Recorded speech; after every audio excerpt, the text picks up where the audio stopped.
The natural world, in all its beauty and splendor, is also a realm of profound unpredictability.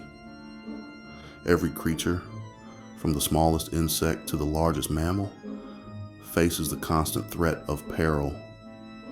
But it is not just the hand of nature that dictates the fate of living things.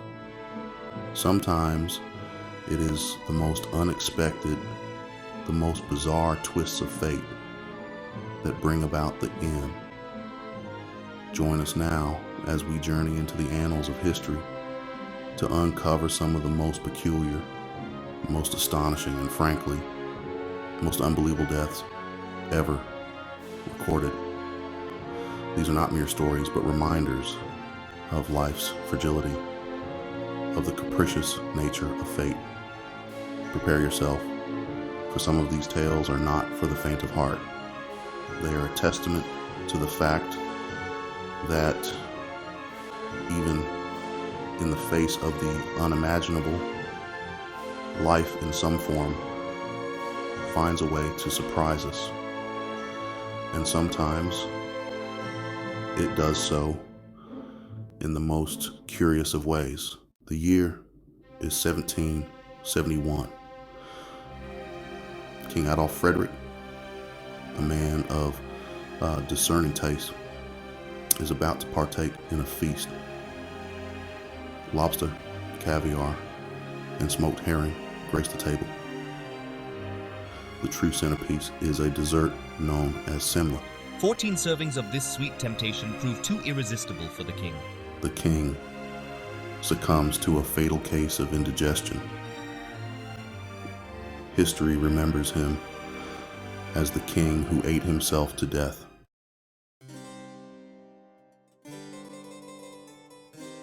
In the heart of 16th century Europe lived a man named Hans Steininger, whose claim to fame was a beard of extraordinary length. Year after year, he meticulously groomed and nurtured his facial hair, which flowed down to his feet like a silken waterfall. It became his identity, a source of both pride and, as fate would have it, his undoing. The year is 1567. Chaos erupts in the town as a fire engulfs the buildings, sending residents fleeing for their lives. Among them is Hans, his magnificent beard trailing behind him. In the pandemonium, disaster strikes. Hans trips, not over a fallen beam or a fleeing townsperson, but over his own beard. He tumbles to the ground, unable to break his fall. The very thing that brought him recognition, that set him apart from the crowd, becomes the instrument of his demise. Hans Steininger's story, tragic and undeniably bizarre, serves as a stark reminder that even the most innocuous of features can have unforeseen consequences.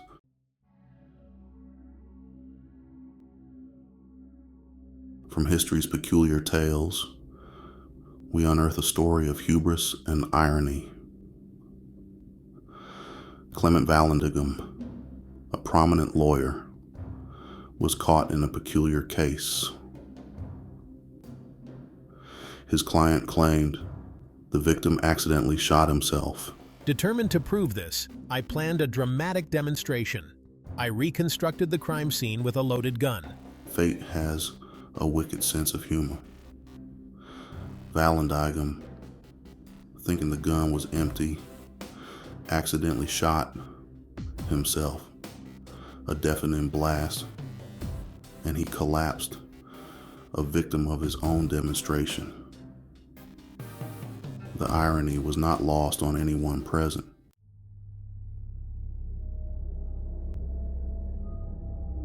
The annals of history are replete with strange occurrences, inexplicable events that defy logic and reason. One such event, the Dancing Plague of 1518, gripped the city of Strasbourg in a macabre waltz, leaving behind a trail of bewilderment and tragedy. It began innocuously enough. A woman seized by an unknown compulsion began to dance in the streets. Her movements, erratic and uncontrolled, soon attracted a crowd, their curiosity piqued by this unusual spectacle.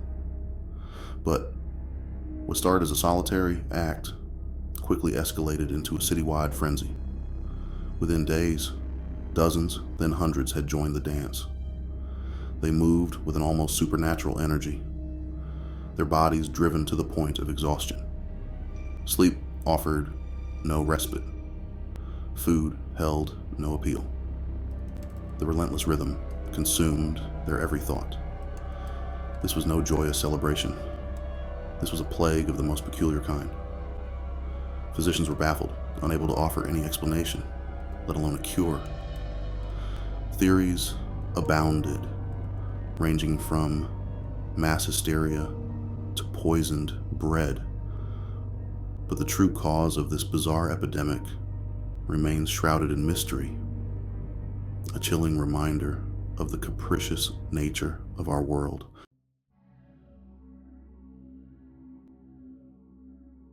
Laughter, they say, is the best medicine, but moderation is key, for even the most pleasurable experiences can have unforeseen consequences. This brings us to Alex Mitchell, whose life was cut short by laughter.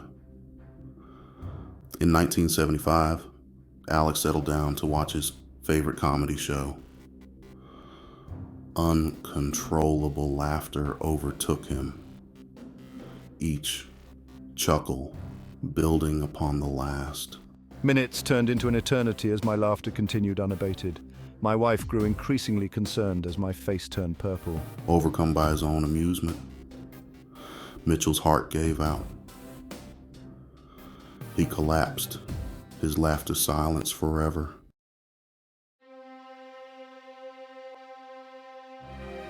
The Sonoran Desert of Arizona, a harsh and unforgiving landscape. Here, amongst the prickly pear and chala, towers the mighty saguaro cactus. These giants of the plant world can live for over 200 years, reaching heights of over 40 feet. Their pleated trunks, armed with sharp spines, store vast quantities of water, enabling them to withstand the harshest droughts. But for all their imposing size and strength, even the mightiest saguaro can be felled. In 1982, a man named David Grundman encountered one such giant. What possessed him to take aim at the cactus with a shotgun, we may never know. Perhaps he underestimated its weight, several tons of water-laden flesh and wood. The consequences were as swift as they were tragic. The behemoth saguaro, its internal structure compromised, toppled onto Grundman, crushing him beneath its immense weight, a stark reminder that even in the face of nature's grandeur, human misjudgment can have fatal consequences. The desert, unforgiving as ever, reclaimed its own. The fallen saguaro, a monument to a life cut short, a testament to the power of nature's silent giants.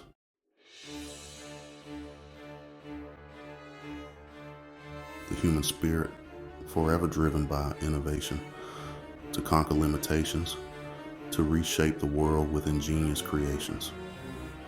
James Heselden, a British inventor, embodied this spirit.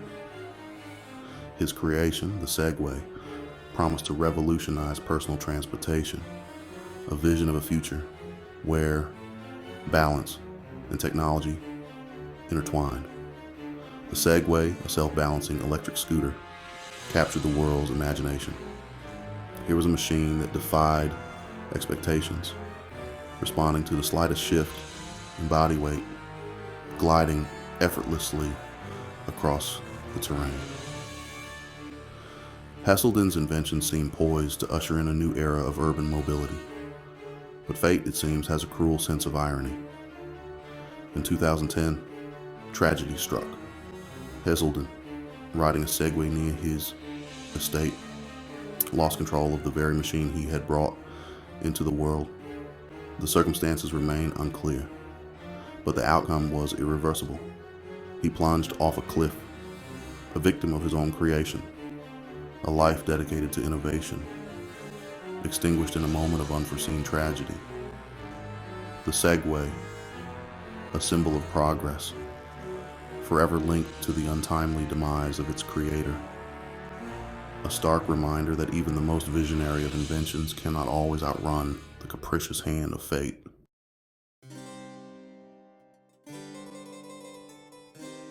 The year was 1901. The thundering roar of Niagara Falls echoed across the chasm. Bobby Leach, a daredevil of extraordinary audacity, prepared to conquer this natural wonder. Encased within a custom-built steel barrel, he plunged over the precipice, surviving the crushing impact and turbulent waters below. Leach's name was etched in the annals of daredevilry, his feat a testament to human resilience and the allure of the impossible. He had stared death in the face and emerged victorious. Yet, fate, it seems, had a peculiar sense of humor. Years after his Niagara escapade, Leach encountered his nemesis in the most unexpected of places, a city street. A seemingly innocuous orange peel, discarded on the pavement, proved to be his undoing. He slipped, a seemingly trivial fall, but the consequences were dire. His leg, severely injured in the fall, became infected. Despite the best medical efforts of the time, the infection worsened. Bobby Leach, the man who had conquered Niagara Falls, succumbed to the complications from a simple fall, a victim of fate's cruel twist.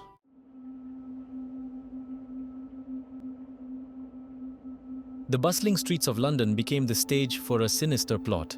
I, Georgi Markov, a Bulgarian dissident writer, walked these streets unaware of the shadow that followed me.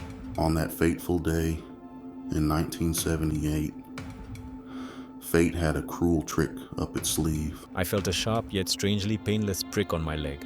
A man with an umbrella apologized profusely. The man, a KGB agent, had jabbed him with a modified weapon, injecting ricin.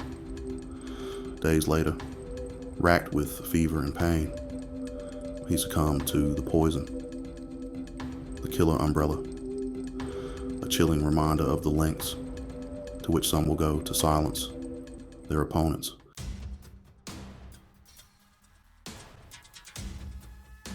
The Amazon River, a vast and unforgiving ecosystem, is home to creatures of astonishing beauty and terrifying power.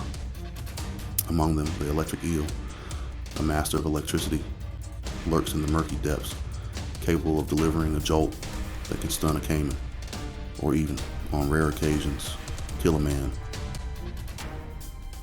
Our story takes us to 2018, where a Brazilian fisherman, a seasoned veteran of these waters, found himself locked in an electrifying battle for survival. As he hauled in his net, an unexpected adversary awaited him, a large electric eel, its body coiled and ready to unleash its shocking defense. The encounter was swift and brutal. The eel, sensing danger, discharged a powerful surge of electricity coursing through the water and into the fisherman's body. He never stood a chance. His lifeless body bearing the expression of a man frozen in sudden agonizing surprise was discovered later by fellow fishermen, a stark reminder that in this install Laches não só Arcus Bento River Schulwar, danger lurks beneath the surface, wielding the power of nature's own electricity.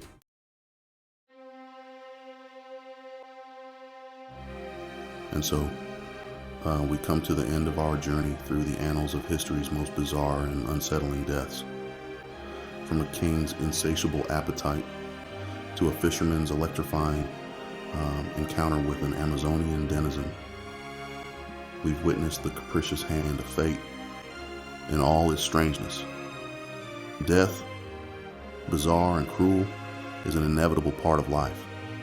But these stories prove one thing: it can be stranger, more ironic, and more unpredictable than we could ever imagine.